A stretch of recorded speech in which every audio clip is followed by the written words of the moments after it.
Hola compañeros, hola compañeras, buenas tardes, gracias por estar acá a pesar de tanto calor. Les voy a hablar cortito porque mi computadora se tragó mi papel, pero de cualquier manera hay algunas cosas que sí que quiero decirles y se las voy a decir y después va a hablar el compañero que realmente sabe de este tema. Rosa Luxemburgo. Hay un libro de Enzo Traverso que habla de el viraje a la derecha del pensamiento crítico del judaísmo. Y él toma como paradigmas, como modelo y contramodelo a León Trotsky, al creador del Octubre Rojo, pero también al Trotsky de literatura de revolución o de arte y cultura, y lo compara con Kissinger. Con Kissinger dice, el judaísmo de la primera etapa es el judaísmo ateo, cosmopolita, revolucionario, con un pensamiento que critica todos los cimientos de la sociedad del capital, un pensamiento desprejuiciado, libérrimo, y termina con el bombardeo a Vietnam en la figura de Henry Kissinger, como un viraje. Realmente Rosa Luxemburgo, de pleno derecho, podría estar al lado de León Trotsky. Rosa Luxemburgo nació el mismo año que Lenin, en 1871, la Varsovia, que en ese momento estaba bajo la férula del imperialismo ruso, de una familia ilustrada, progresista, por decirlo de alguna manera. Conoció rápidamente, por lo tanto, la persecución es la Polonia de los pogroms, doblemente por ser polaca y por ser judía, y ya a los 15 años era una militante revolucionaria en la escuela. Por esa razón le negaron la medalla de oro cuando egresó de la enseñanza media. Había tenido un problema congénito en la cadera, con lo cual estuvo mucho tiempo postrada en la infancia y le quedó una renguera que la acompañó toda su vida. Sin embargo, esa renguera no impidió que ella se subiera a todas las tribunas a lo largo de su relativamente corta vida. Fue asesinada a sus 47.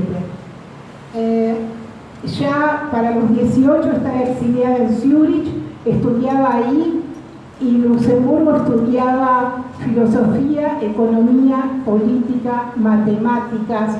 Más tarde estudió botánica, era una buena cantante lírica, pintaba, dibujaba, una apasionada de la literatura. Nada de lo humano le era ajeno desde muy jovencita. De allí pasó para Francia y de ahí finalmente se afincó en Alemania, donde a través de una boda blanca se convirtió en ciudadana alemana. A los 20 años, Rosa Luxemburgo ya intervenía en debates cruciales de la socialdemocracia europea y no hubo en ninguno de ellos en que no fijara posición. El primero, el debate contra el revisionismo hacia adentro del Partido Socialdemócrata Alemán, que encarnaba la tendencia de Eduard Bernstein. Bernstein pensaba que la revolución ya estaba superada, que el capitalismo había superado sus crisis y que era posible, a través de la lucha parlamentaria, ir ganando posiciones hasta por una vía indolora llegar al socialismo. Por supuesto, en ese modelo de conquista del socialismo, la huelga general revolucionaria, la huelga política de masa, era un arcaísmo, era algo que ya no tenía ninguna vigencia. Por ese entonces, Luxemburgo tenía aliados dentro del Partido Socialdemócrata, por ejemplo, Kautsky y Sonia Kautsky.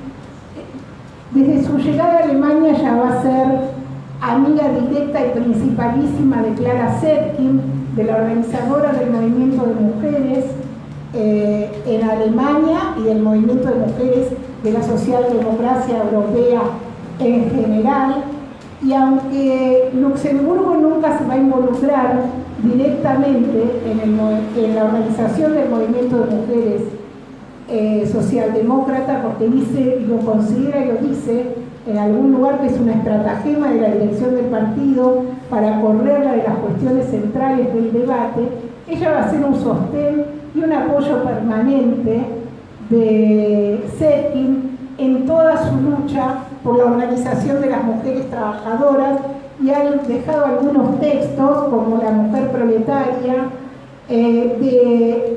invalorables desde el punto de vista teórico, en esa línea de la separación tajante entre el movimiento de mujeres proletario y el movimiento de mujeres de la burguesía.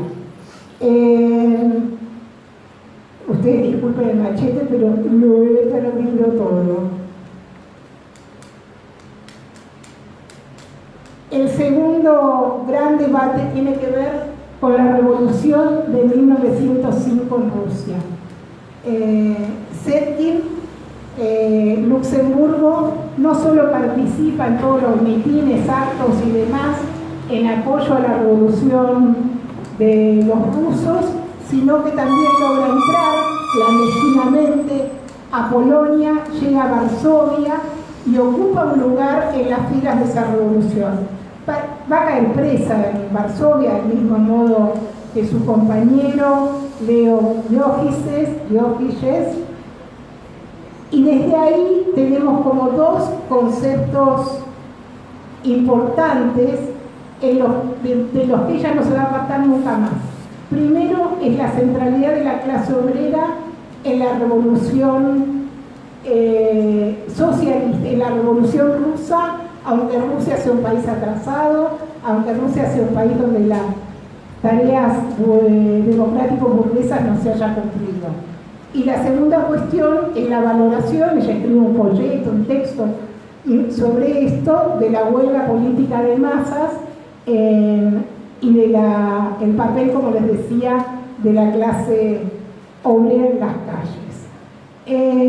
Ese se puede decir que es el principio de una nueva alejamiento hacia dentro de la socialdemocracia, porque si bien Kautsky parece adherir o estar de acuerdo con los postulados de Luxemburgo, la fracción centrista o de centro del Partido Socialdemócrata se va inclinando cada vez más a la derecha, en la idea de que una política tranquila, mansa, calma, parlamentarista va a permitir la obtención de reivindicaciones que van a consolidar al Partido Socialdemócrata Alemán, el partido más importante de la socialdemocracia también. Hay un texto, una carta que ella le escribe a Zetkin a posteriori de un congreso de la socialdemocracia en Stuttgart en 1907, en que ella dice que tiene la convicción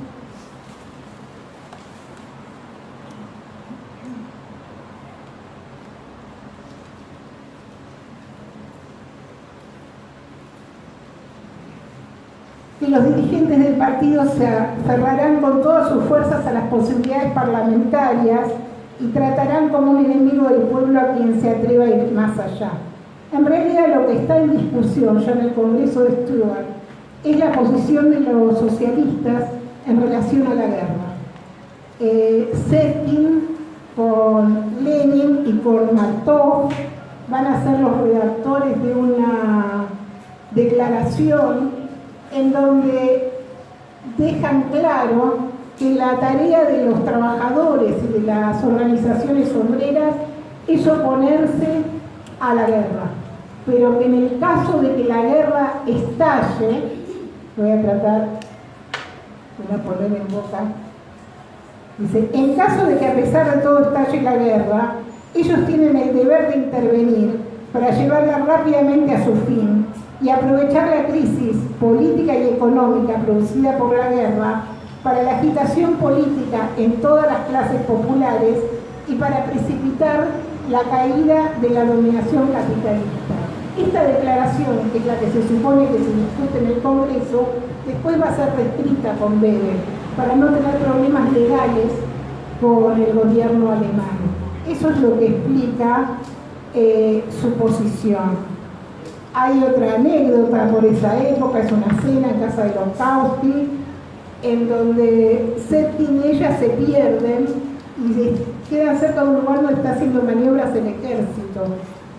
Entonces cuando llegan y explican lo que les pasó, Weber se pone a ensayar epitafios posibles para la voz.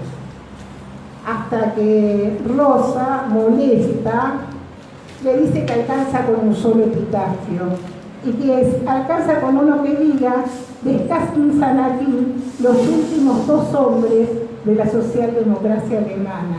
Se refieren a ella y a Clara.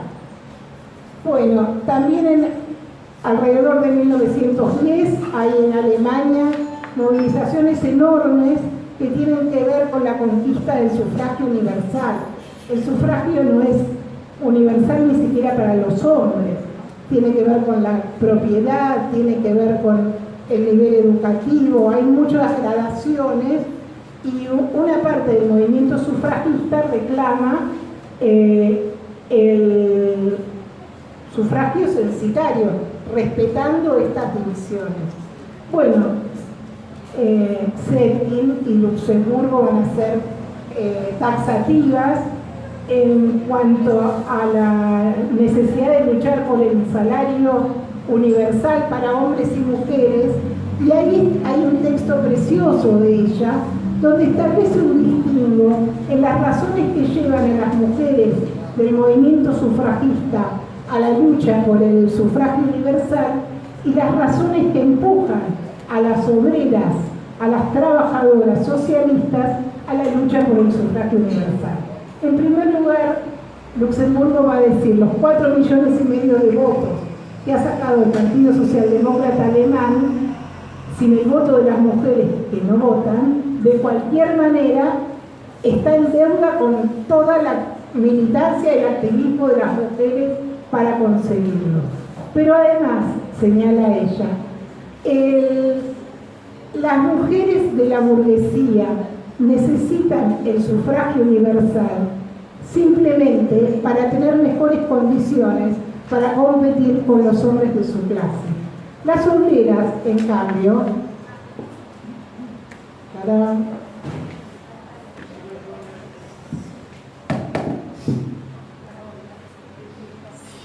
me rescató algunas hojas por lo menos. Gracias, Balucci.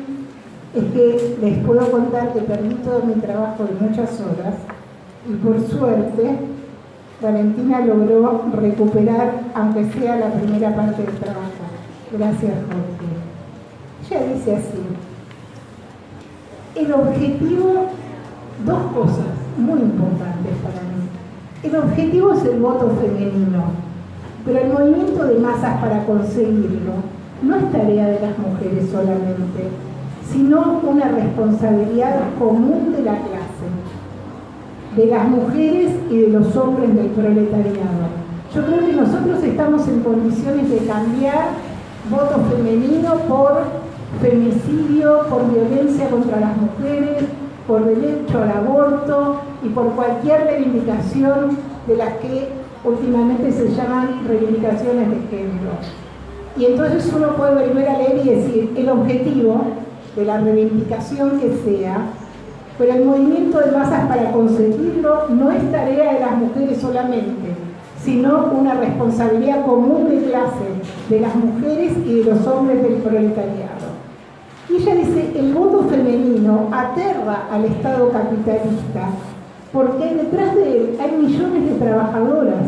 Si solamente fuera el voto para las mujeres de la clase dominante, no tendrían ningún problema en otorgarlo, porque se pensaría el Estado capitalista que serviría como un apoyo a la reacción. La mayoría de estas mujeres burguesas, que actúan como leonas en la lucha contra los privilegios masculinos, se alinearían como dóciles corderitos en las filas de la reacción conservadora y clerical si tuvieran el derecho al voto.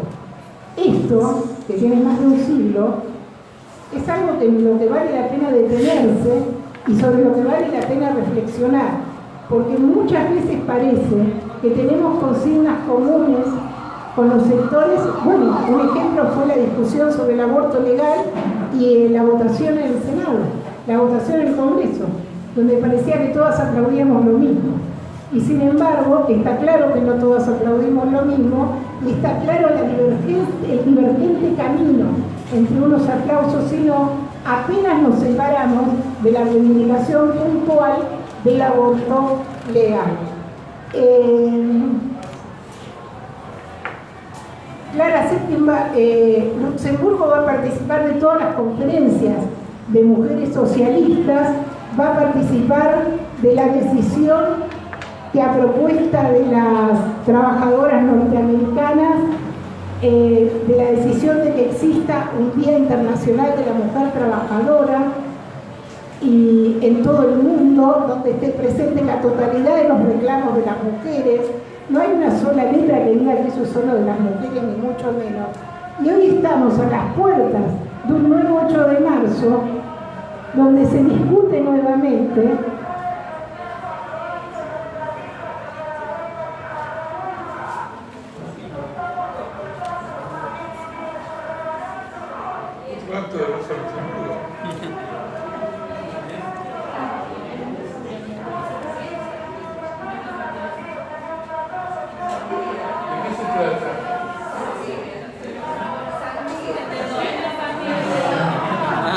están vendiendo sandías. La época está dura, hay que sobrevivir. No nos molesta que se vendan sandías, pero seguimos en la noche. La Luxemburgo va a apoyar la existencia del periódico La Igualdad. Va a ser una colaboradora sistemática del periódico La Igualdad, que es el periódico fundado por Zetkin, que nace con 4.000 suscriptoras y en los momentos previos a la guerra mundial va a tener más de 100.000 suscriptoras en toda Alemania. El periódico La Igualdad va a ser también uno de los ámbitos donde se dé el debate sobre las divergencias que se desarrollan en el seno de la socialdemocracia. De allí, va a decir Luxemburgo, va a salir una de las columnas más firmes en la defensa, en la lucha contra la guerra imperialista, porque no hay enemiga más poderosa, dice ella, de la guerra imperialista que las mujeres que van a ver masacrados en los campos de batalla a sus hijos, a sus maridos y a sus padres.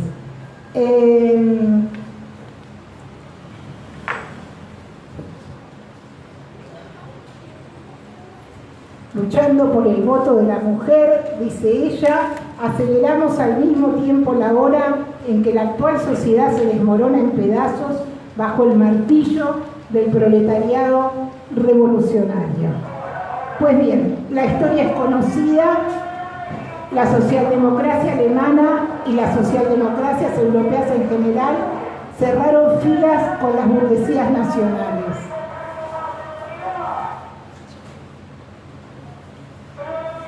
Luxemburgo va a recorrer Alemania en mitines atacando la oleada patriótica, explicando qué intereses hay detrás de la guerra, y por esa razón va a estar presa en 1915, va a estar presa en 1916, va a estar presa en 1917. Carlos Liebknecht, su aliado incondicional, el único diputado que no va a votar socialdemócrata, que no va a votar los créditos de guerra, va a estar preso con su uniforme de soldado dando discursos en contra de la guerra, lo van a agarrar de las pestañas, lo van a poner preso también. Y hacia, compañeros, va a ser muy breve, 1918, la Revolución Rusa, miren de lo que me estaba olvidando. La Revolución Rusa la encuentra a Luxemburgo en prisión. Y lo que ha pasado con eso es una canallada terrible, porque ella no tiene prácticamente contacto ni con el movimiento obrero polaco, ni con el movimiento obrero ruso. Está enferma además en la cárcel, y ella entrega un primer texto sobre la Revolución Rusa, que es un texto crítico y que nunca se publica. Sin embargo, luego un miembro del grupo espartaquista, Levin, que va a mirar a la derecha y va a terminar como conservador, va a dar publicidad a esas cartas, cuando todas las posiciones públicas de Luxemburgo después son de un respaldo incondicional de la Revolución de Octubre, tuviera los matices que tuviera. Una cosa notable de Rosa Luxemburgo es cómo ha sido tratado de ser utilizada en contra de una perspectiva revolucionaria por las más diferentes sectores. Por el estalinismo, hay una respuesta de Trotsky arrasadora respecto de eso, por la socialdemocracia que la asesinó. Rosa Luxemburgo, cuando se levantan los consejos obreros en Berlín, ya ha caído el emperador, estamos en una república con un gobierno socialdemócrata de derecha, por decirlo de alguna manera, ¿no? Que Eber, en el camino de aplastar los consejos obreros de Berlín, se decide la eliminación física de Liebknecht y de Luxemburgo. Esa tarea llevada a cabo por la Freikorps, por miembros del ejército imperial, organizados con el aval de la socialdemocracia. Es el antecedente del que hablaba el compañero, que van a encontrarlos, van a fingir a golpearlos en la calle y finalmente fusilarlos y ella tirarlos a un canal. Y sin embargo, estos dos asesinatos, que son una división para siempre entre hasta dónde podía llegar esto que ella había dicho en 1907, esta deriva en la dirección del Partido Socialdemócrata va a convertir en enemigos a los revolucionarios, que la llevó, fue capaz de asesinarlos. La socialdemocracia después ha tratado de usar a Rosa Luxemburgo como la variante democrática en contra del leninismo y en contra de la Revolución de Octubre. El feminismo ha tratado de utilizar a Rosa Luxemburgo como un elemento antipartido y en contra del autoritarismo de los partidos de izquierda. Hay muchas biografías en que Rosa Luxemburgo aparece como una feminista o una feminista socialista.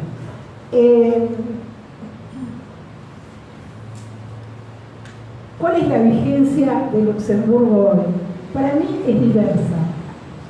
Por supuesto, está su aporte al movimiento de mujeres, está su aporte a las tareas del movimiento de mujeres trabajadoras, a las tareas del movimiento de mujeres socialistas.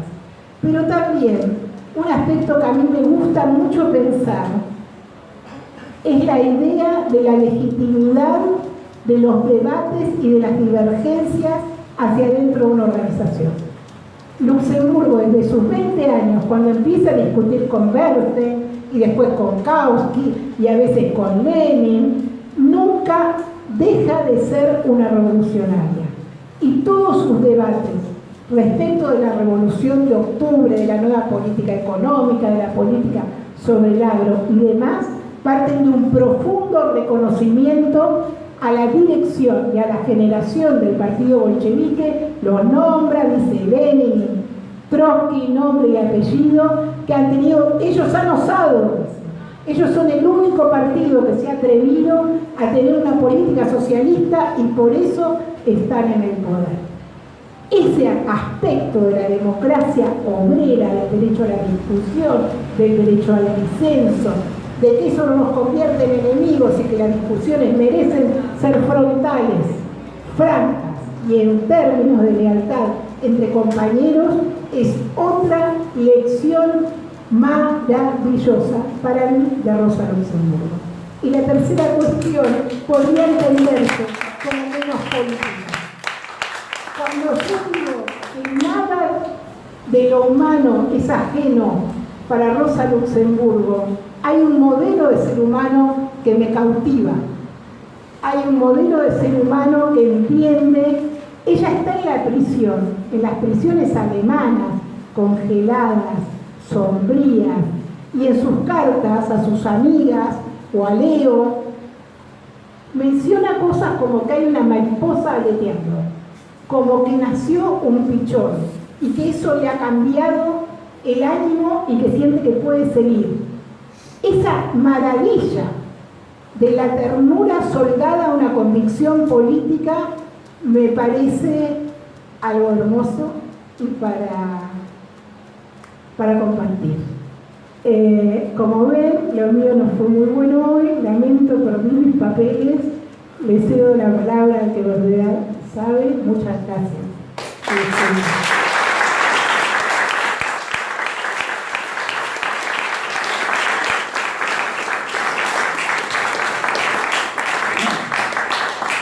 ¿Qué tal? Buenas noches a todos.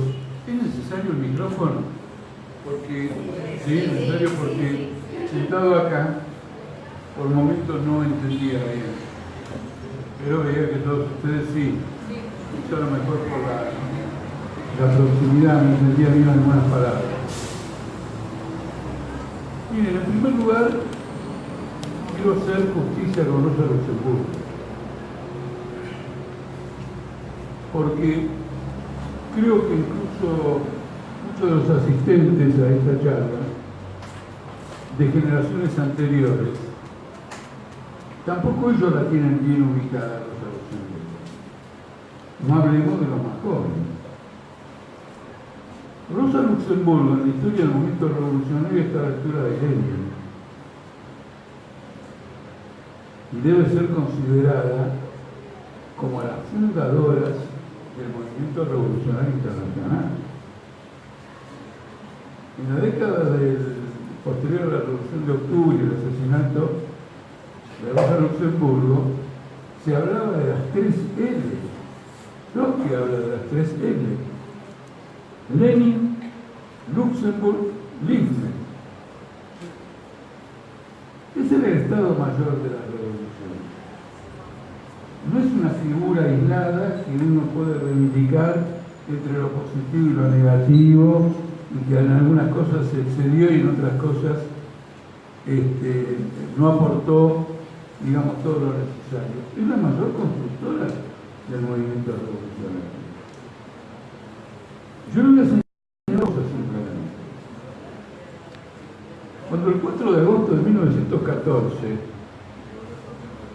la bancada del Partido Socialdemócrata vota los créditos de guerra del imperialismo alemán, Lenin interpreta, cuando lee los diarios, que es una difamación de la prensa burguesa, que eso con seguridad es mentira, es decir, que la socialdemocracia alemana no podía haber votado los créditos de guerra.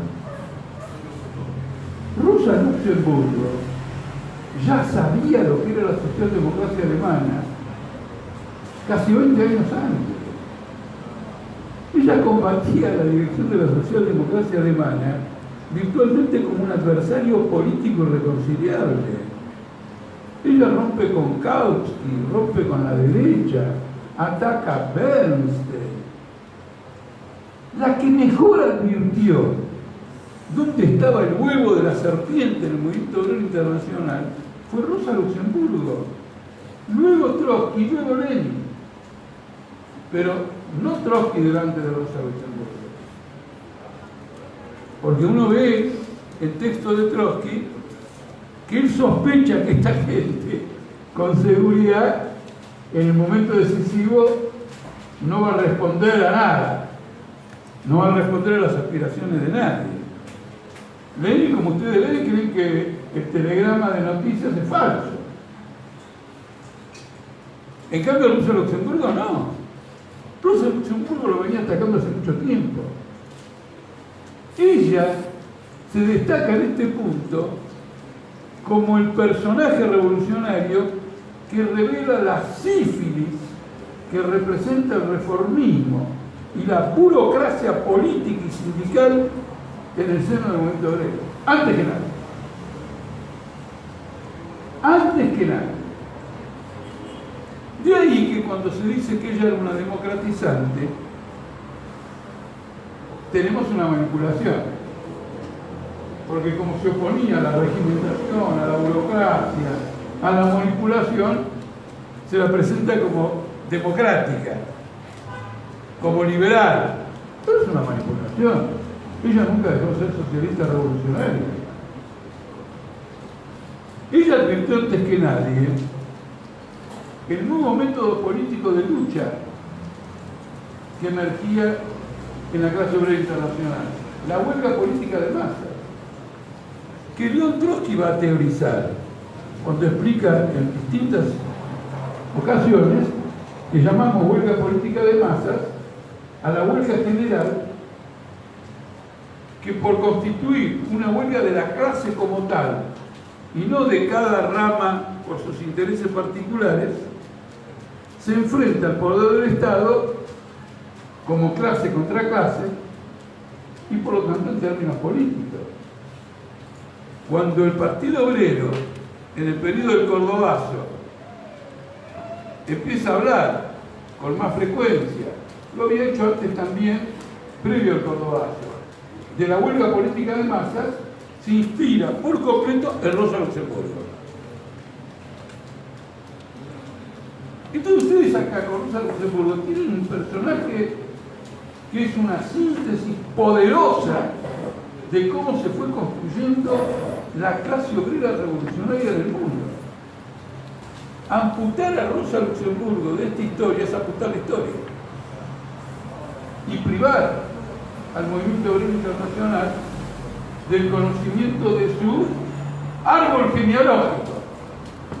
Ahora que todo el mundo se preocupa por, es necesario que sepamos quién es el padre, cuando los desaparecidos, ¿no es cierto?, que conozcan su verdadera identidad, tenemos que preocuparnos porque la clase obrera conozca su verdadera identidad. Y Rosa Luxemburgo pertenece por lejos a la identidad de la clase obrera. El hecho de que sea una mujer es una señal poderosa. Entre las tres grandes figuras, número impar, alguien iba a tener que dar minoría. Hay dos hombres y una mujer. Si hubiera habido dos mujeres, quedaban en inferioridad a los hombres. Quiero decir, ella integra el trío histórico más importante de la historia del movimiento obrero. Por lo tanto, la tenemos que colocar como parte de nuestra historia. Y hago esta observación también porque como está la moda del redescubrimiento de Gramsci, que es un defensor del socialismo en un solo país y justificó políticamente a la burocracia rusa, en Rosa Luxemburgo tenemos a la portavoz de la Revolución Internacional. Y los trotskistas que reivindican a Gramsci no se acuerdan de Rosa Luxemburgo, o por lo menos si se acuerdan, no es para colocarla entre las tres E, Lenin, Liebknecht, Rosa Luxemburgo. Miren hasta qué punto esto es importante, que ha sido muy frecuente en la literatura de la izquierda revolucionaria analizar el asesinato de Rosa Luxemburgo en los siguientes términos. Uno de los asesinatos políticos más importantes de la historia. Y un asesinato político decisivo en la clase obrera. Porque el proletariado alemán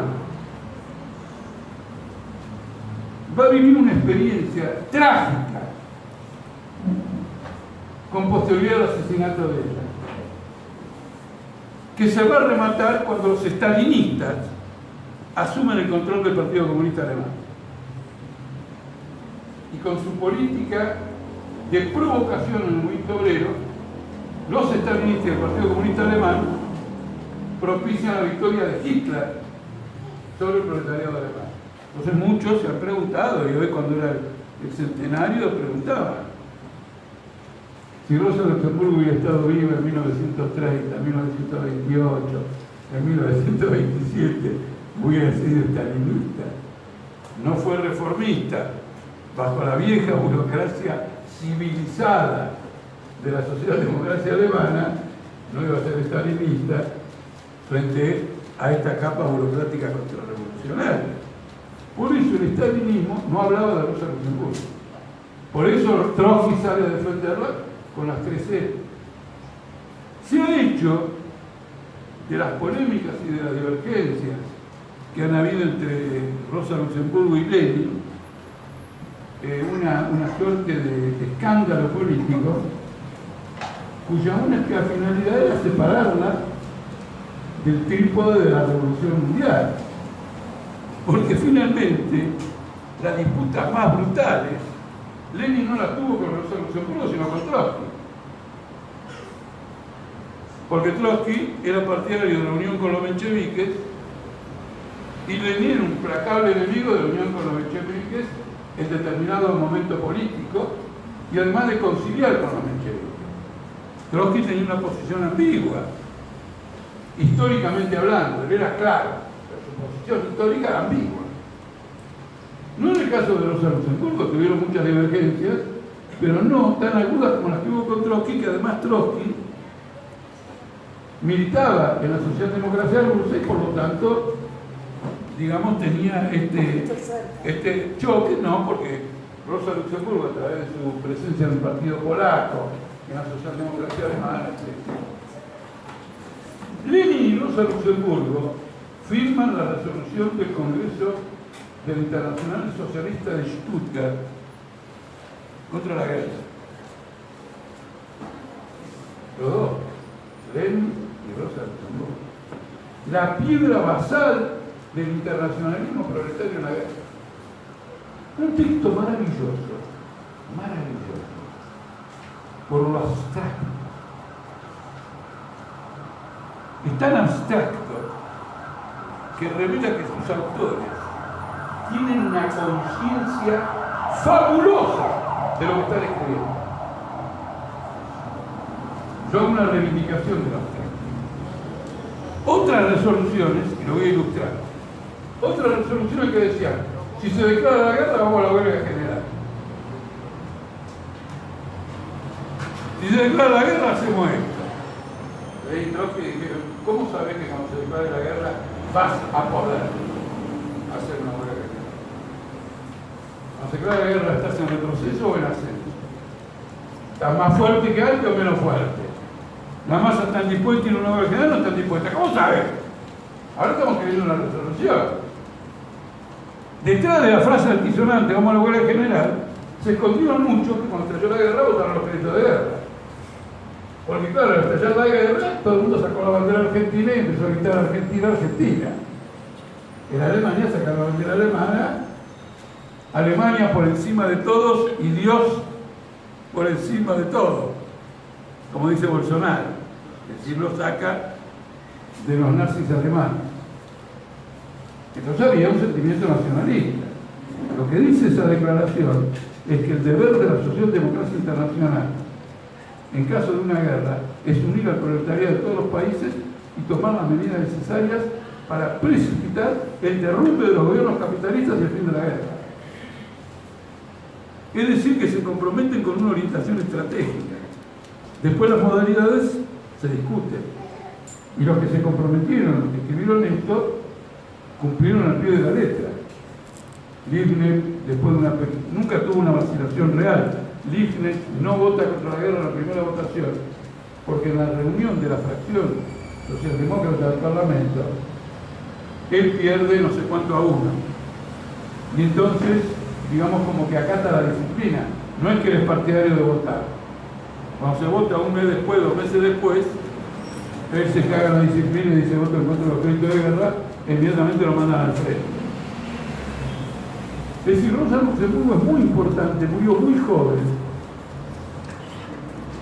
Y el estalinismo trabajó por liquidar su memoria, liquidar su importancia, de una manera probablemente menos, por lejos, menos criminal que contra Trotsky. Pero Trotsky se supo defender hasta 1940. Y a Rosa Luxemburgo la mataron en enero de 1919. No se pudo defender más. Entonces, frente al ataque criminal del estalinismo, Trotsky fue un combatiente de una magnitud que supera a cualquier revolucionario previo a él. Porque a pesar de haber sido el presidente del Soviet en 1905, el constructor del Ejército Rojo y el que tomó el Palacio de Invierno, el Trotsky, ese es el que es expulsado, lo dejan solo y hace un combate mundial contra el estalinismo y en defensa de la revolución como ninguna persona se hubiera atrevido en la historia, naturalmente sin haber exclusión por aquellos que murieron. Y no sabemos qué hubieran hecho o dejado de hacer, pero absolutamente gigantesca. Un tipo que le mataron toda la familia y seguía escribiendo y atacando al estalinismo, suscitando tanto odio en el estalinismo que finalmente lo mataron a él mismo en 1940. Por lo tanto, la figura de Rosa Luxemburgo es muy importante. Tiene que ser restablecida, tiene que ser puesta en negro en su lugar, porque tenemos que comprender lo siguiente. ¿Qué significa todo esto para el periodo en que vivimos? Esto es lo que importa. Nunca miremos las cosas con la nuca. Es decir, todo aquello que pasó, cómo fue en realidad, cómo dejó de ser, etc. Sino veamos qué es lo que está en juego en la actualidad, como gran cuestión. Como hoy se habló sobre el tema del fascismo, voy a contribuir algo para los compañeros de la juventud, su campamento. Yo en realidad mi propósito de hoy es tomar un tema, que esto es hacer una introducción, es tocar un tema de la mayor importancia y no tengo todavía el conocimiento suficiente para saber si ha sido abordado realmente en profundidad a nivel internacional, no hasta donde yo hasta donde yo conozco. Yo quiero decirles que cuando estalla la Primera Guerra Mundial, las posiciones de Lenin y Rosa Luxemburgo son inequívocas. Contra la guerra y transformar la guerra en una guerra contra el capitalismo y por la victoria de la Revolución Socialista. Y alrededor de 1915, pequeños grupos centristas y una minoría de internacionalistas comienzan a reunirse para tomar alguna iniciativa internacional contra la guerra. Porque además la guerra ya estaba muy avanzada y los estragos de la guerra se veían manifiestos. Y la autoridad de los partidos socialistas que habían acompañado la guerra se iba derrumbando manifiestamente.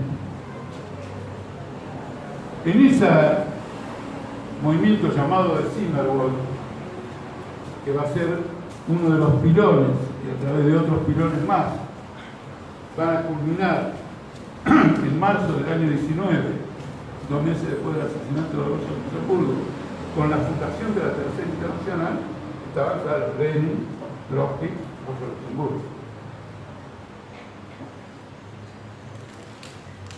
Entonces su posición sobre la guerra era completamente clara. El punto de divergencia, y por un momento quiero que hablemos acá y terminemos un conjunto de ideas, era que para Lenin los revolucionarios tenían, en todo el mundo, tenían que romper con los partidos socialdemócratas que se habían comprometido con la guerra. Y Rosa Luxemburgo, en 1915, 1916, formó la organización llamada Espartaco como una fracción interna de la socialdemocracia. Y luego, cuando más adelante se produce otro fraccionamiento en la socialdemocracia y se forma el Partido Socialdemócrata Independiente, el grupo Espartaco entra como fracción en el Partido Socialdemócrata Independiente. Es decir, que cuando estalla la revolución en Rusia en 1917, Rusia tiene un país, tiene un partido bolchevique, un partido revolucionario, un partido obrero, plenamente armado para enfrentar el desafío de la revolución. Y cuando estalla la revolución, en noviembre de 1918 en Alemania, ese partido no está. Porque los espartaquistas son una fracción del Partido Socialdemócrata Independiente. Es decir, que Rosa Luxemburgo habría, la limitación de Rosa Luxemburgo fue no darle a la construcción del partido toda la importancia que merecía en un momento crucial de la historia y haber seguido trabajando, no ya en el conjunto de la socialdemocracia, al principio como fracción del conjunto de la socialdemocracia y luego como una fracción del Partido Socialista Independiente. Y entonces todo el mundo dice, bueno, este es el gran error de Rosa Luxemburgo. Y este es el gran acierto de Lenin. Entre el luxemburguismo y el leninismo existe una diferencia de características capitales. Es necesario que haya un partido revolucionario cuando haya una revolución para que esa revolución vaya a la victoria. ¿Está claro?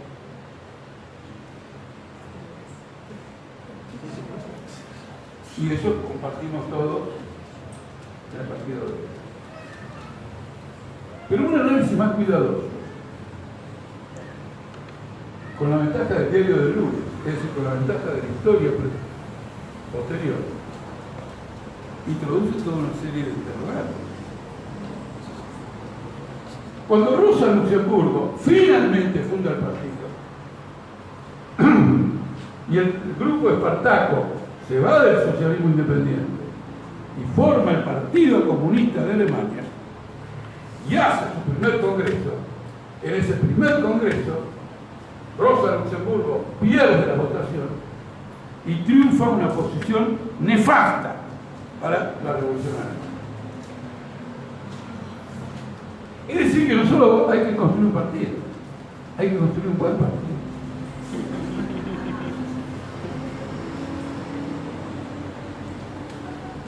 Y ese partido, al cual Rosa Luxemburgo era convocada a formar en 1916, cuando la izquierda internacional se organiza para luchar contra la guerra y para sostener una política antibélica, pero por parte de la izquierda, una política de guerra civil contra la burguesía que había llevado a las masas a la guerra, entre 1916 y 1919 hay 3 años. Rosa Luxemburgo no toma el paso para formar el partido, porque entiende que si forma un partido, va a formar un partido minoritario y sin vínculo con las masas. Y quiere mantener los lazos con las masas que siguen a la socialdemocracia y hacer un trabajo revolucionario entre las masas que siguen a la socialdemocracia. Cuando la revolución de octubre, en la revolución de febrero, la revolución rusa, cuando estalla la revolución rusa, el partido de Lenin tenía 10 años de existencia. No fue una construcción encima de los acontecimientos de la guerra para estar presente como fuerza independiente en la revolución. ¿Está claro? En 1912, 2 años antes de que estalle la guerra, el partido bolchevique era mayoría en la clase obrera rusa. Mayoría. Y en 1916, el grupo Espartaco era una terrible minoría en la socialdemocracia alemana. Es decir, el partido de Lenin estuvo presente en la Revolución de Febrero como un partido que tenía una trayectoria que arrancaba de 1902 e incluso antes, con el grupo Iskra, y que construyó, ¿cierto?, a lo largo de 12 o 15 años la fuerza política que iba a liderar la revolución. no es el proceso alemán. Lenin y el partido bolchevique tienen una gran audiencia en las masas. Desde 2 años antes del estallido de la guerra. La fracción Espartaco, que se funda con el estallido de la guerra, no tiene una audiencia. Entonces, Rosa Luxemburgo privilegia mantenerse en un campo que pueda tener una audiencia mayor para poder intervenir. El otro aspecto de la cuestión es que solo a través de 15 años Lenin pudo construir un partido sobre bases relativamente claras, después de 15 años. Porque es realmente en 1912 cuando definitivamente el partido bolchevique rompe por completo con el menchevismo y se abandona cualquier perspectiva de reunificar a la socialdemocracia rusa. Ese trabajo Rosa Luxemburgo no lo había hecho con anterioridad, no se había presentado el proceso histórico de esa manera. Y en el seno de la izquierda revolucionaria alemana predominaba el ultraizquierdismo, que para Rosa Luxemburgo era una enfermedad fatal para el proletariado del mundo entero y en particular para el proletariado alemán. Y cuando funda el Partido Comunista, los ultraizquierdistas ganan la mayoría y llevan inmediatamente al Partido Comunista Alemán a una aventura, y en esa aventura asesinan a Rosa Luxemburgo y a Karl Liebknecht. ¿Por qué? Porque la derecha y la socialdemocracia montan una provocación destituyendo un jefe de policía que era aliado de los obreros de Berlín. Los obreros responden con una huelga general y el Partido Comunista de Alemania, con la dirección ultraizquierdista, cree que llegó la hora de la revolución. Cuando lo mismo había ocurrido en Rusia, en julio de 1917, Trotsky frenó una insurrección prematura que, de haberse dado, hubiera aniquilado a la clase obrera rusa, preservó las fuerzas y preparó las condiciones para la victoria en octubre.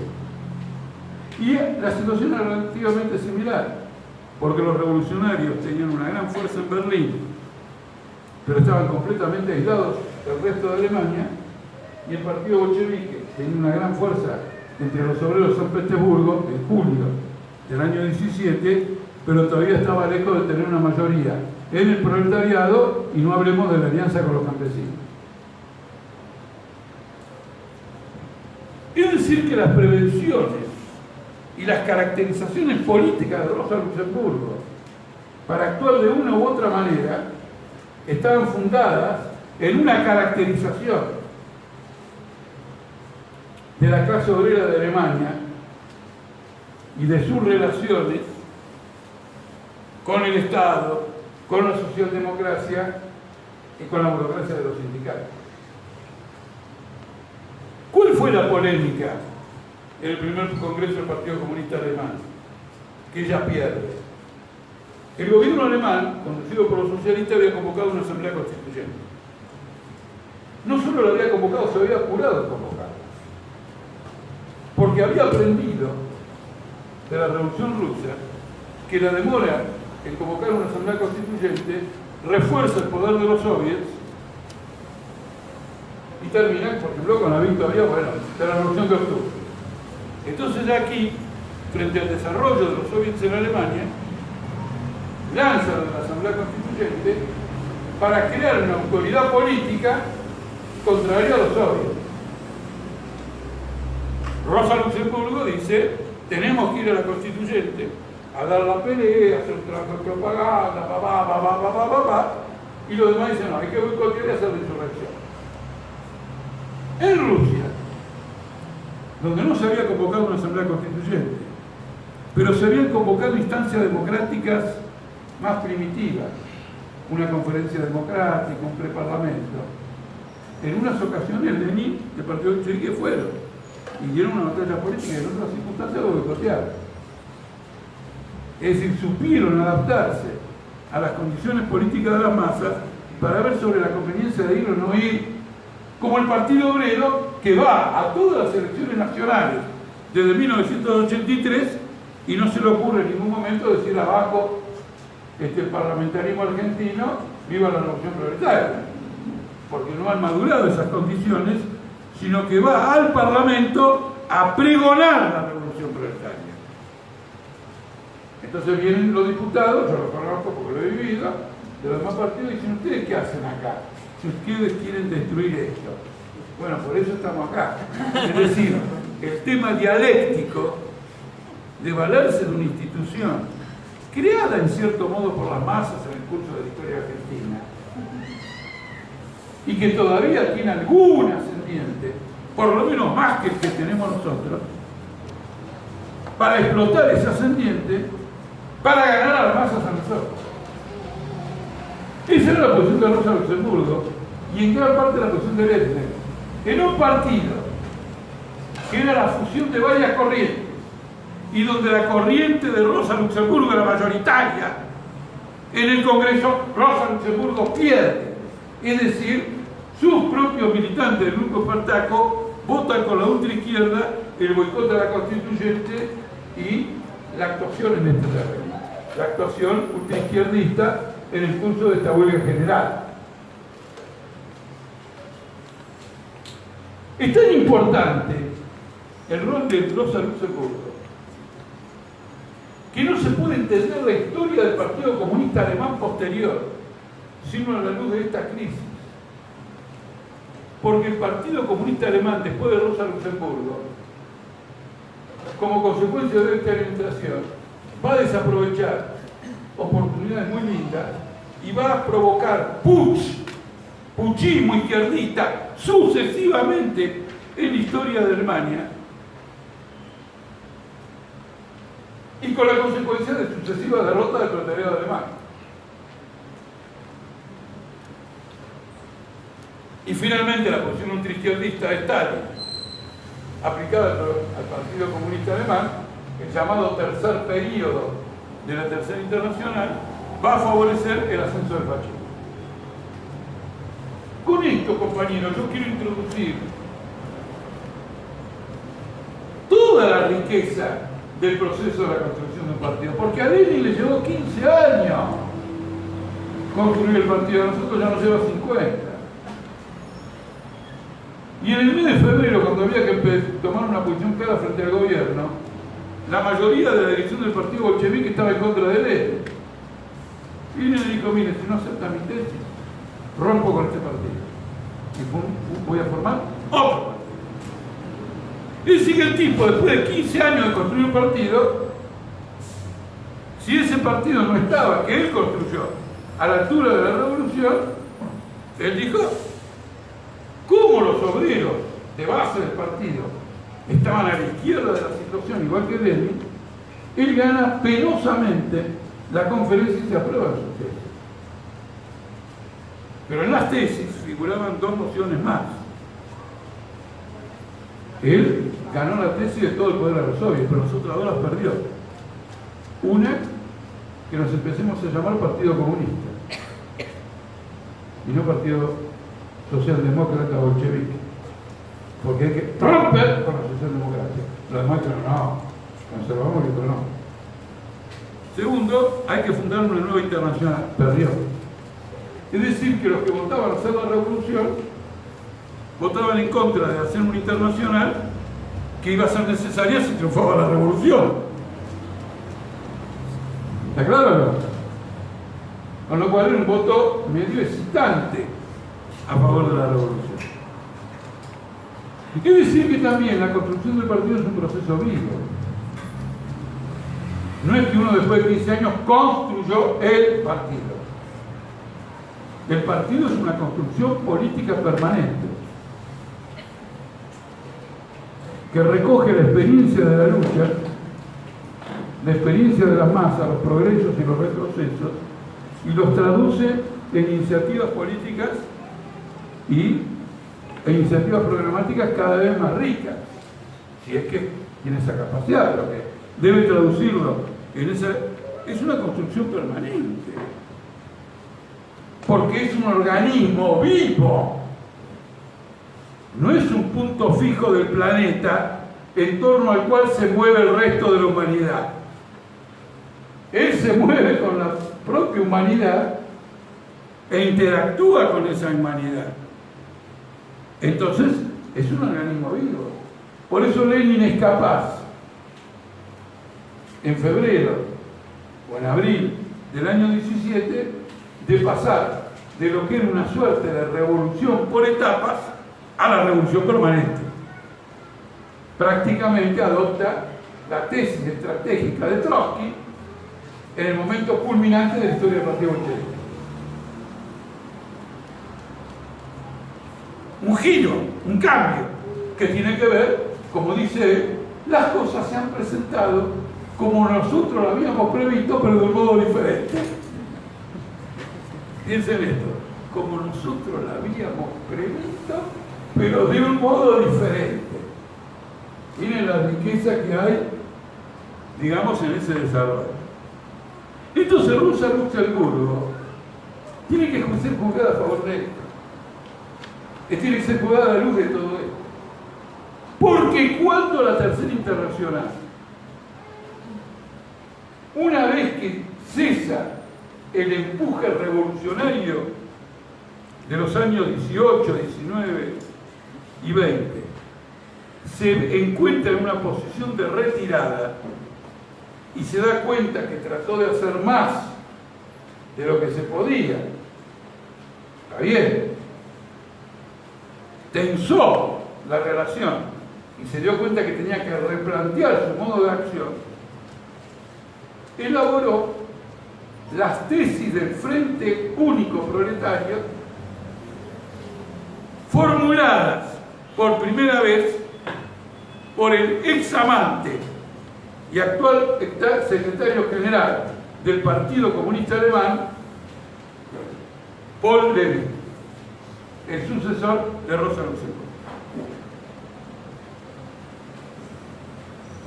Es decir, que en las grandes tesis del Frente Único de la Tercera Internacional está el sello de esta maravillosa mujer polaca, alemana, judía e internacional. En el momento crucial está esto. ¿Y de dónde sale? Fenómeno muy interesante. En el año 20, la derecha, creyéndose con fuerzas, da un golpe de Estado en Alemania. Y ante el golpe de Estado, el gobierno socialista huye de la capital. Entonces los soldados alemanes se arman para resistir el golpe de Estado. Y la burocracia de los sindicatos es forzada a ponerse a la cabeza y declara una huelga general. Y en esa huelga general se funden en una acción común todos los partidos. El partido que asesinó a Rosa Luxemburgo, el Partido Comunista, las centrales sindicales que Rosa Luxemburgo denunció como burócrata y otras fuerzas. Y el poder queda en manos de ellos, porque el gobierno socialista se fue y el golpe militar es derrotado. Y cuando llega entonces en esa situación el planteo, formemos un gobierno obrero, de la central sindical, del Partido Socialista, del Partido Comunista, del Partido Socialista Independiente, el Partido Comunista dice no, yo con los traidores no formo un gobierno obrero. En los sucesivos congresos de la Internacional se va a escribir que cuando se produce una situación de este tipo hay que propiciar la formación de un partido obrero, de un gobierno obrero, con la consigna armamento de la clase obrera. Y según las circunstancias, apoyamos ese gobierno obrero desde afuera o excepcionalmente podríamos integrarlo. Pero sostenemos ese gobierno desde afuera. Es decir, la política del Frente Único aplicada a una situación de crisis revolucionaria y del poder. ¿Está claro? Estas eran las preocupaciones estratégicas de ¿quién? De Rosa Luxemburgo. ¿No eran las preocupaciones estratégicas de Lenin o de Trotsky? Sí. Porque frente a los mismos problemas en la Revolución Rusa, ellos actuaron como propiciaba Rosa Luxemburgo en Alemania. Por ejemplo, cuando fue el golpe de Kornilov,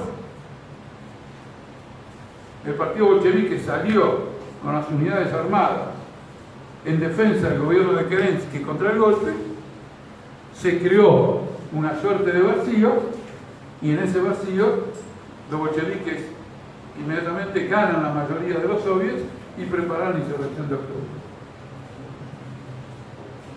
En ese periodo, Lenin invita a los socialistas, a los mencheviques, a que ellos tomen el poder, porque son la dirección de los soviets. Y dicen, ustedes lo pueden hacer pacíficamente, porque el gobierno burgués no tiene tropas y las Fuerzas Armadas están con los soviets. Basta que ustedes firmen un papel de que estos tipos se van y ustedes toman el poder para tener un gobierno obrero. Si lo hacen, no vamos a ingresar al gobierno con ustedes, pero lo vamos a apoyar desde los soviets, frente a ataques del imperialismo y de la Rusia. No vamos a ingresar porque tenemos perspectivas estratégicas diferentes. Nosotros somos comunistas, ustedes son reformistas, ustedes van a fracasar.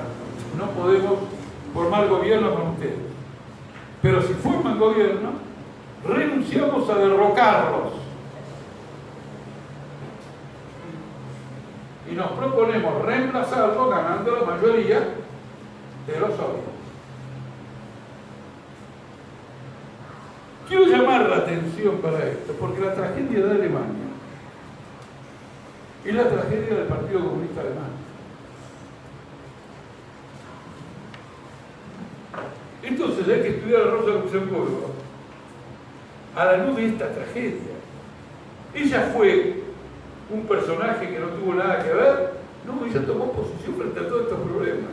Ella se advirtió. Ella peleó contra el extremismo izquierdista del Partido Comunista Alemán, contra el puchismo, por la organización de un partido de masa. Es más, ¿qué dice Lenin en el que hacer? Que hay que formar un partido de cuadros. ¿Qué dice la Internacional Comunista? Que hay que formar un partido de masa. ¿Quién se convirtió a quién? Lenin en Rosa Luxemburgo. Porque Rosa Luxemburgo siempre planteó que había que formar un partido de masa. Lo que pasa es que Rosa Luxemburgo militaba en Alemania, donde había cierta libertad democrática, había parlamento, etcétera, etcétera, aunque hubiera una monarquía, y los bolcheviques militaban en el Imperio Zarista, donde la policía perseguía todas las actividades socialistas, y entonces había que formar un partido de revolucionarios profesionales. Ustedes ven la cantidad de tópicos que coloco, son todos de una actualidad extraordinaria para nosotros. Porque a través del Partido Obrero, a través del Frente de Izquierda, nosotros lo que estamos buscando es arrancar a las masas de cualquier influencia burguesa, lo que nosotros llamamos la independencia política del proletariado, y convertirla en el sujeto de masa de una revolución. Y desarrollar en ellas esa conciencia de clase. En un país donde el foquismo tuvo una importancia particular, por lo tanto el puchismo, la acción minoritaria, postular la construcción de un partido revolucionario de masa, ¿cierto? Es comprender muchas de estas cuestiones. Es una palabra. Concluyo. Hay que abandonar la formación escolástica, hay que abandonar una visión escolástica de la historia revolucionaria, algo que se parece más a la historia de la Iglesia que a la historia del movimiento obrero. Este tenía razón, esto digo, obviamente que ha habido disputas políticas, esto resolverse en profundidad. La historia mostró la vigencia de unos y el definitivo hundimiento de los otros. el caso del reformismo, el caso de la socialdemocracia, el caso del centrismo, eso es incuestionable. Claro.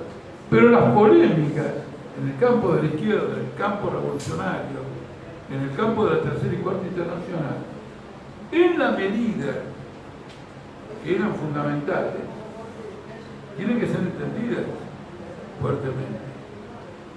Digo en la medida que sean fundamentales porque hay que distinguir la discusión política de un partido del charlatanerismo de individuos o de sectas. Es decir, si los militantes del partido nuestro se compran cualquier debate político en su militancia, van a perder soberanamente el tiempo. Primero tiene que ver si están hablando con un obrero consciente que quiere luchar realmente o que tiene una tendencia a luchar por la emancipación de la clase obrera. Una vez que verifican eso, discutan con él, del modo más camaradería. Ahora, si ven a un discutidor permanente que le busca la quinta pata al gato, ¿cierto? Déjenlo de lado. Nosotros no hacemos el culto del debate por el debate mismo, de la discusión por la discusión misma y de la controversia por la controversia misma.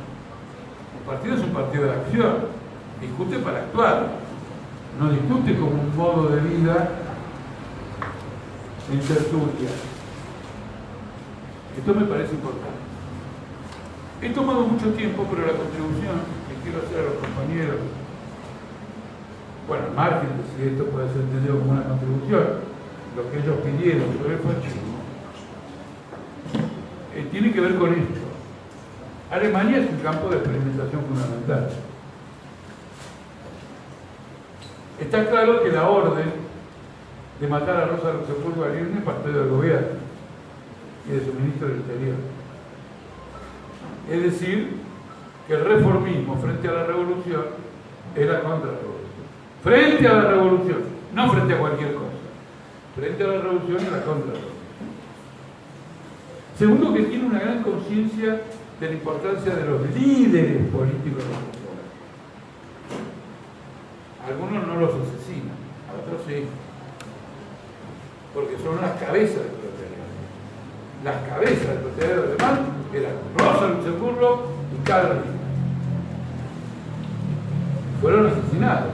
Luego fueron asesinados Leo Jochiches, que Olga presentó en un momento determinado como compañero de vida de Rosa Luxemburgo, pero que de ningún modo fue el único. Por ejemplo, Levi también lo fue y algunos otros también, ¿cierto? Es decir, Rosa Luxemburgo era una mujer que sabía lo que quería.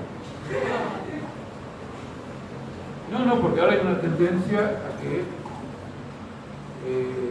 hay que cuidar ciertas cosas y no guiarse por lo que uno quiere. ¿Se entienden? En estas cosas lo que hay que guiarse por lo que uno quiere. Y si puede ir lo más lejos posible, mejor.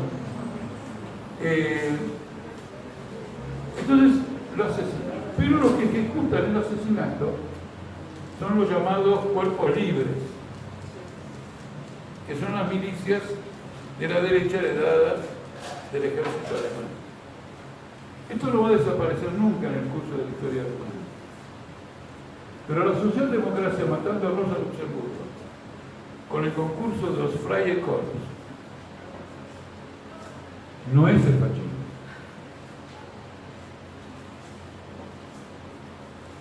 Es lo que Stalin va a decir después, caracterizando a la socialdemocracia como social fascismo, para decir que son iguales que los nazis y que el Partido Comunista los tiene que combatir a los dos, dividiendo la clase obrera alemana, que estaba constituida por obreros socialistas y comunistas, y por lo tanto dejando abierto el camino a la victoria del fascismo.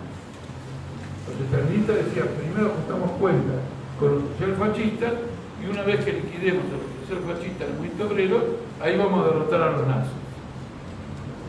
Como consecuencia de esta política, los nazis se lo cargaron a los otros. Pero el asesinato de Rosa Luxemburgo, con estas características fascistantes y un gobierno socialdemócrata, reaccionario, contrarrevolucionario, no es todavía el fascismo. El fascismo es un fenómeno singular en donde las masas desesperadas de la pequeña burguesía e incluso una parte de la clase obrera, son canalizadas por una fuerza que las orienta a la guerra civil contra el proletariado. No cualquier gobierno de derecha es fascista, Macri no es fascista, Trump no es fascista, Salvini no es fascista, y cuando yo digo muchas veces en los artículos que Bolsonaro es fascista, me refiero a él. Él es un fascista. Es decir, fascistas hay, pero no, el gobierno de Brasil no es un gobierno fascista.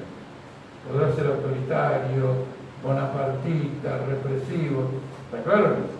Para que sea fascista, todavía tiene que haber una insurgencia de las clases medias y una actitud desesperada de las clases medias que sea explotada por un movimiento de características fascistas contra el proletariado. Además es un fenómeno excepcional, porque bajo la crisis del capitalismo, las masas desesperadas de la pequeña burguesía, en primer lugar, pueden ser ganadas por las fuerzas revolucionarias.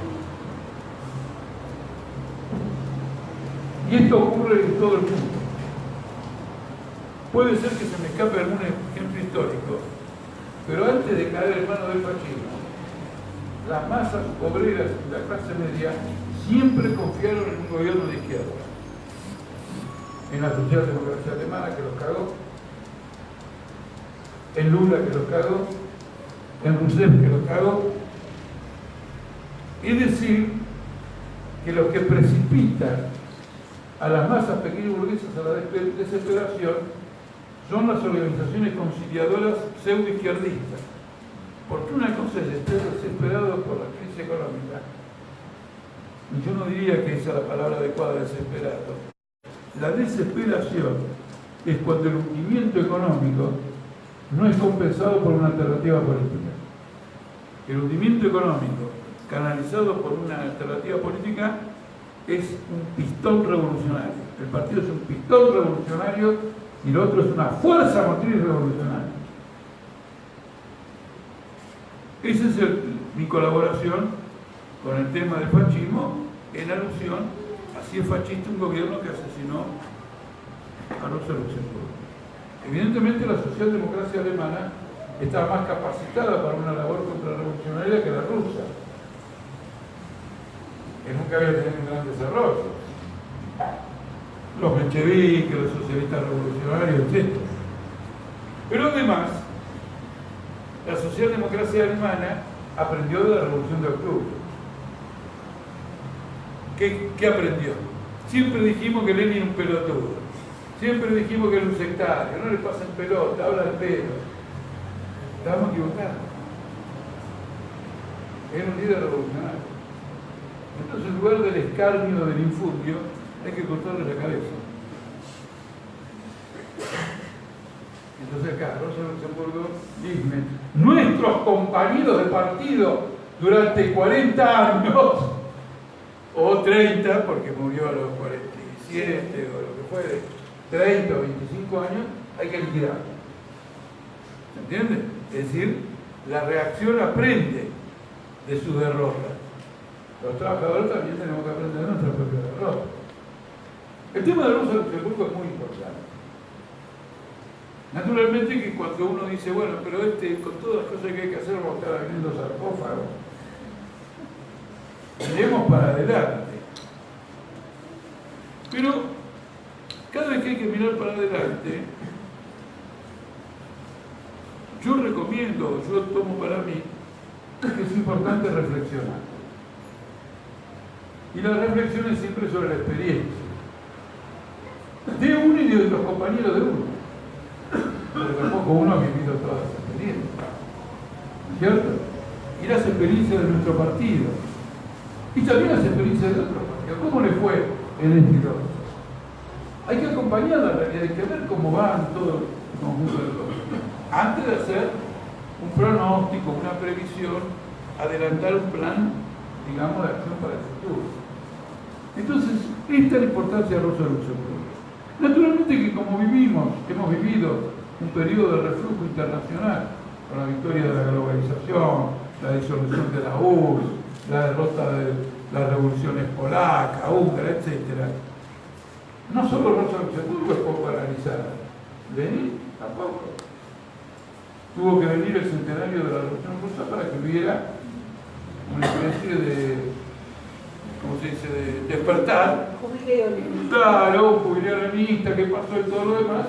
Y bueno, mucha gente trabajó, especialmente en el campo académico, y se escribió una cosa. Pero el ascenso que se anuncia, como se ve en la ola de huelgas que están creciendo por todo el mundo, y el ascenso de la izquierda y el ascenso del socialismo, van a producir un interés descomunal y renovado por las Rosa Luxemburgo, por los Lenin, por los Trotsky, etc., en las masas, no en círculos pequeños de personas inquietas por el porvenir revolucionario y por el porvenir de la barbarie capital.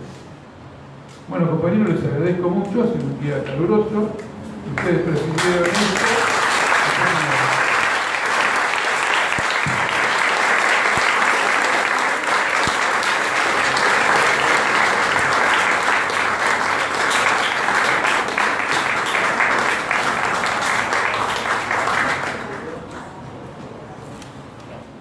Yo como general trato de ser constructivo. Quiero aprovechar esto para aclarar algo que veo que una que otra vez aparece. El planteo del Frente Único Antiimperialista fue desarrollado por primera vez en el 4º Congreso de la Tercera Internacional.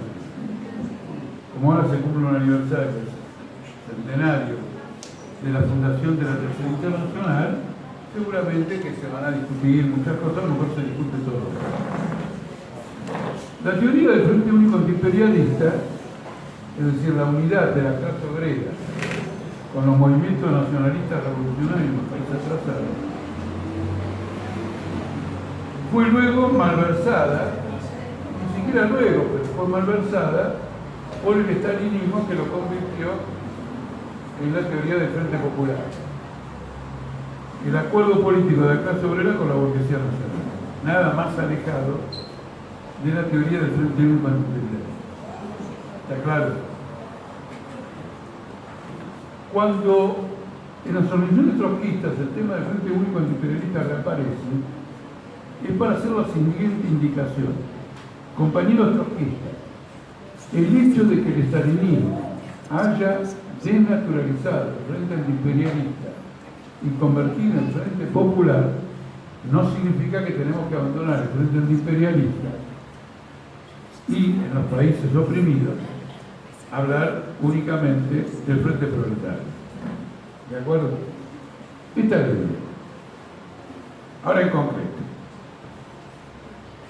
Ustedes saben que la coordinadora por la refundación de la Cuarta Internacional públicamente, por escrito, propugnó un frente único con los talibanes contra el imperialismo yanqui en Afganistán.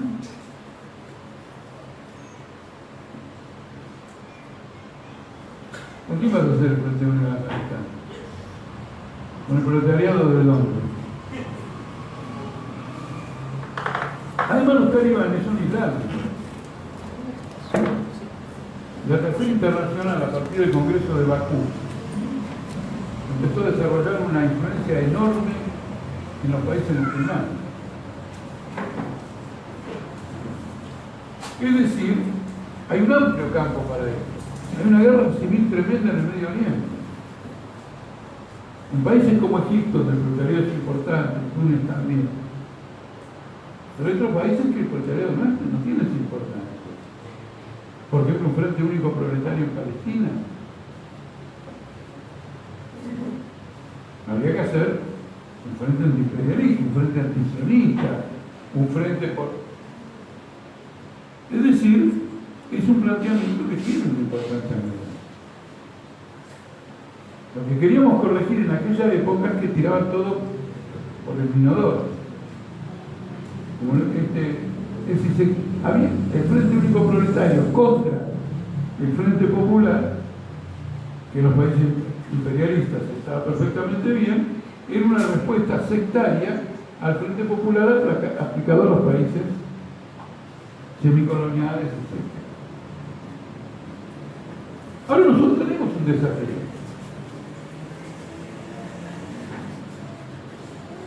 ¿Qué pasa si el ejército colombiano, con apoyo norteamericano, invade Venezuela? El levantamiento popular en América Latina va a conmover a muchas clases sociales. Probablemente tendremos que ver la situación. Nosotros tengamos que impulsar un frente antiimperialista latinoamericano por la expulsión para siempre jamás de los yanquis de América Latina. En la propia Venezuela puede desarrollarse una guerra civil. Los chavistas disidentes han hecho causa común con la derecha. Pero si se produce una guerra civil, nuevos chavistas disidentes pueden querer participar de una guerra revolucionaria contra el invasor norteamericano. En una ocasión Lenin señaló algo que a mí me provocó un interés tal que lo conservé. Ocurre lo siguiente: en determinado momento en la revolución de 1905 se desarrollaron luchas de barricadas, luchas de ciudades. Y entonces Lenin observó que un método de lucha que Engels decía que había desaparecido para siempre había reaparecido.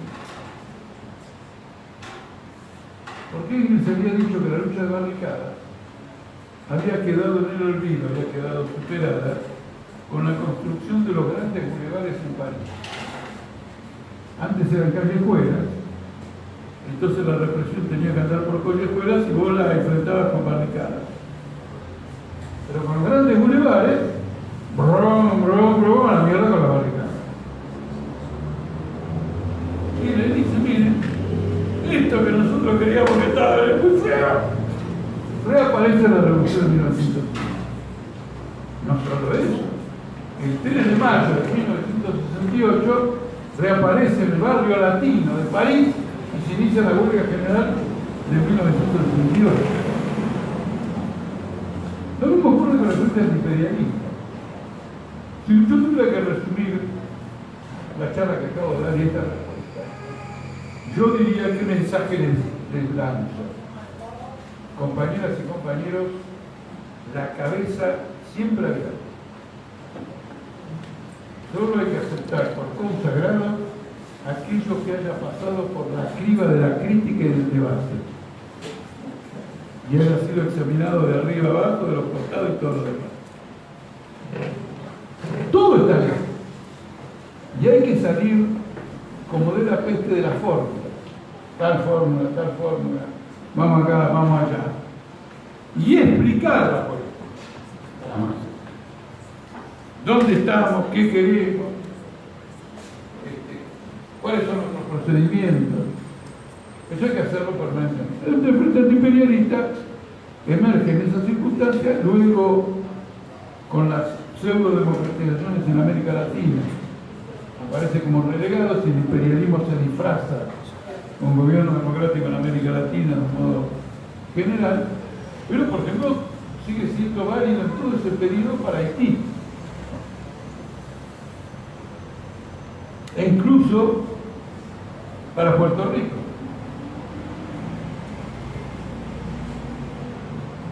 Que como consecuencia del default de su deuda, que ha provocado una crisis tremenda de salud, de educación, de salud y todo lo demás.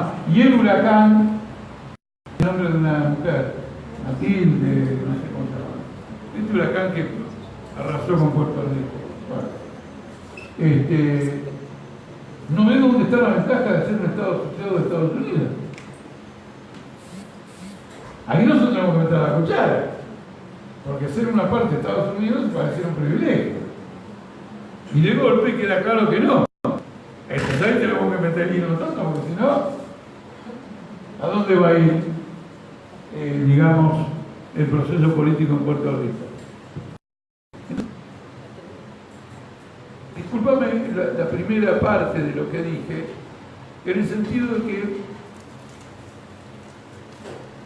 hay que tratar de pensar concretamente las situaciones que enfrentamos. Ahora, al mismo tiempo que hago esa exhortación, soy consciente de lo siguiente. El nivel en que se plantean los problemas traduce el nivel de la experiencia que estamos desarrollando. ¿Se entiende? No sé si me explico.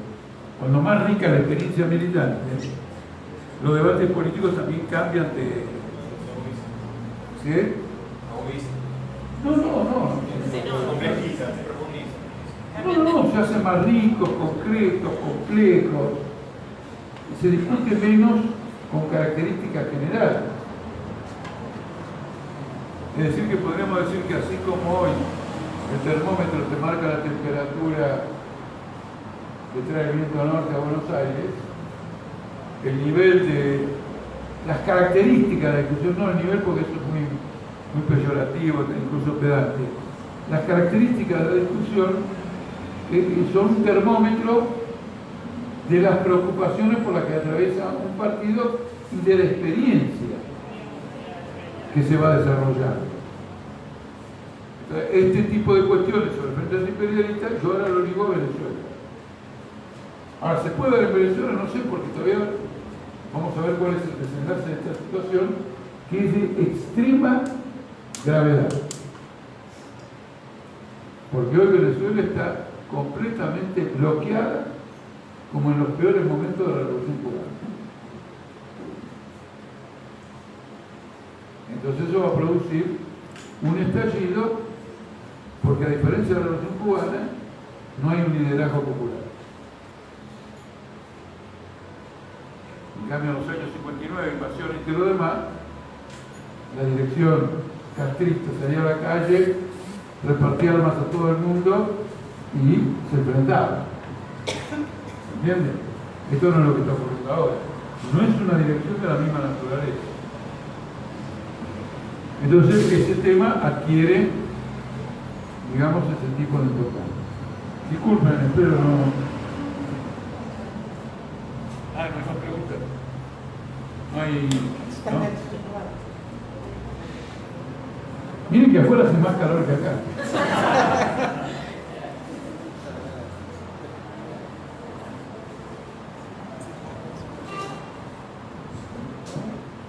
No quedó ningún equívoco, nada de lo que se dijo por parte de Olga. No, una consulta concreta. ¿Cómo se llama? Está claro que el 14 y 19 aún permitirá, digamos, la Asamblea Internacional, pero en ese sentido quería consultar qué posición o qué esfuerzos tuvo Rosa Luxemburgo al respecto para, digamos, encauzar que la internacional respondiera a los intereses de la clase obrera en medio de la Segunda Guerra Mundial y la internacional que había presionado a la clase obrera alemana por lo que quería consultar eso, que es un bache.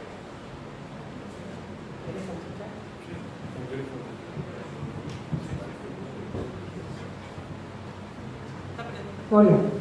Bueno, tenemos el Congreso de Stuttgart, como ya creo que se mencionó, que tiene que ver con este documento del que hablábamos, de Lenin, Luxemburgo, Martov, que después fue reescrito para no entrar en choque con el gobierno alemán, que es una primera advertencia medular respecto de cuál debe ser la actitud del socialismo y del proletariado ante una guerra de carácter imperialista.